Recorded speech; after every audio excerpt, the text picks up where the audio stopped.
A moderate magnitude 3.9 earthquake occurred in the Greenland Sea near the coast of Iceland on Sat.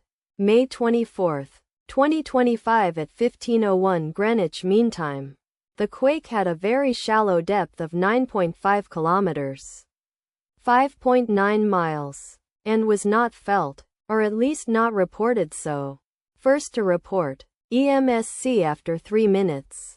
The earthquake occurred 36 minutes after a magnitude 4.0 earthquake had hit on Saturday, May 24, 2025, at 2:25 p.m. local time. Atlantic, Reykjavik GMT +0.